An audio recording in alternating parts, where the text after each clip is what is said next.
Clara Hughes winning the bronze medal for Canada. Outstanding race on her part. Maybe you think you know. Maybe we all do. Look at the Canadian fans. Think we know Clara Hughes from the sheer stunning stats. The only athlete in history to ever win multiple medals at the Winter and Summer Games. Know her as the cycling speed skating powerhouse with the epic smile. The flag bearer in Vancouver. The wildly enthusiastic Canadian who traveled the country, the world, for charitable work. We think we know her, but apparently we don't really, and that is about to change. I've been very comfortable in what I have shared, but I've never had the chance to really, really open up. Home for her now is Canmore, Alberta, a place peppered with Olympians who come to take on the mountains in life after competition. Athletes can't seem to stop challenging themselves. Clara Hughes certainly can't. It might be shoes, it might be books.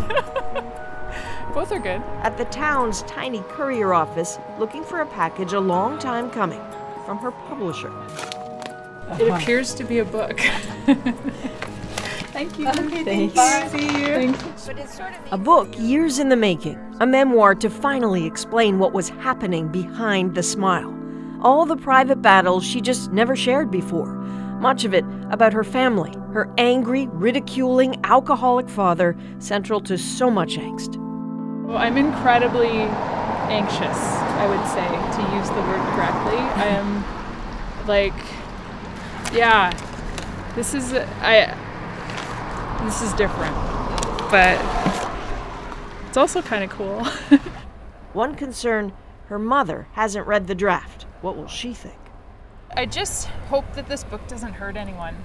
That's I tried to really be conscious about that possibility, and that's what I really hope it doesn't do. But memoirs are tough. Which is a good point, and it makes me wonder, why would you put yourself out? I have no idea. You really don't? Aunt Adrian, believe me, I have asked myself so many times. It's one thing to write down her secrets, another to say it all out loud for the first time. To talk openly, for example, of something that happened in 1996 after winning bronze, Canada's first medal of the Games and first medal ever in women's cycling. You talk in the book about this moment at the Atlanta Games. You're so young, and you're doing this interview with Brian Williams, and your parents appear on a live satellite. Let's bring them up right now. Maureen and Ken Hughes joining us live from our CBC studios in Winnipeg. Hang on, we'll move the monitor around. There they are. Talk to your mom and dad. Hi, Mom and Dad. Hi, I wish you guys were here. Oh, it was a wonderful day, Clara. Clara's seeing her parents on the video. You talk in the book about being afraid, and there is something in your face. You did seem scared of something, but what was it? Well, my parents had been separated for so many years at that point, but we somehow pretended we were a family on occasions. I didn't even know if I could say anything. And I was just like, okay, just go with it. And all I was doing was hoping it was going to be okay. That my dad wasn't intoxicated and he wasn't going to go on about his days in the war or whatever he talked about when he was drunk. And that he wasn't going to ridicule my mom and be verbally abusive towards her for no reason at all. She seemed to be practically holding her breath when her parents spoke. Can you describe the feeling when you watch a child accomplish what Clara did this afternoon? You want to take that? Well, to think that she's developed into this amazing lady, I'm just so happy to be her mother. And all I was thinking about was, please let this be over, and please let it go okay. Hughes grew up in Winnipeg and looked early for an escape from home life, from her warring parents and troubled sister. Sex, drugs, booze were teenage companions, but it was sport that swept her away from it all. It didn't totally save her, though, not from the self-doubt that stalked her even when everyone else thought she had it all. In the middle of a move to a new home, now, the packing underway, there are diaries to deal with. In her early cycling years, she wrote prolifically of never feeling good enough or, crucially, thin enough. It's the era, she reveals, when eating disorders first gripped her. Truth is, she says, they haven't yet let go. June 3rd, 1997. Why do I despise my body so, my physical being, which my spirit exists within? Why do I feel trapped underneath these layers of flesh that line this soul? I cannot accept this physical being as it is, yet continue to find it and to feed it and water it and watch it grow in disgust. Disgusted with my lack of self-control over the matter of eating. Disgusted as I feel and look down at these rolls of flesh which cover my body. Loathe it, in fact. It hurts me, and I feel guilt for these feelings of self-worth which hinge on my weight and my body fat count. The pressure coming not just from within. She reveals that it was her cycling coach who Hughes says berated her constantly and publicly for her weight. You tell the story about going into the refrigerator one day to get some cheese. Mm-hmm. What happened?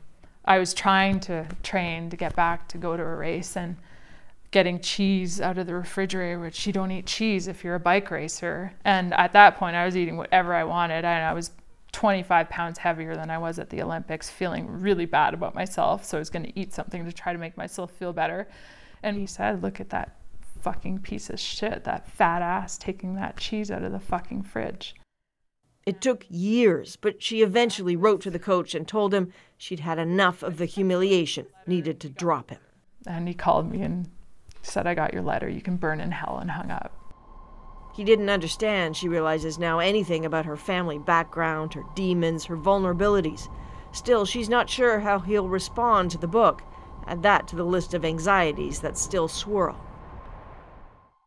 Brave enough to talk of these demons, but she adds a revelation in the book that she suspects will make some bristle.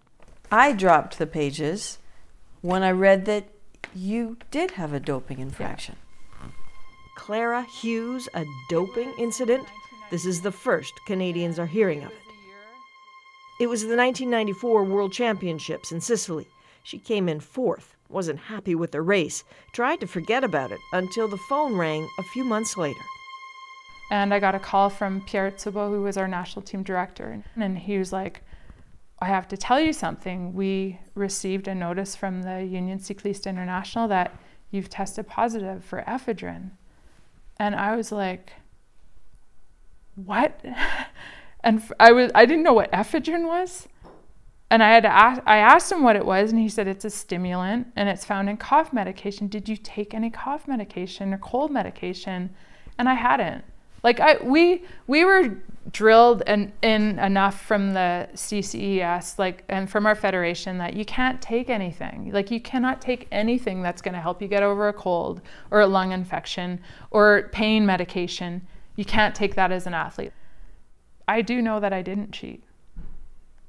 And I can look anyone in the eye, and I can look myself in the eye and know that is my truth. Do you look differently at other people who say the same thing? I always did. I always have.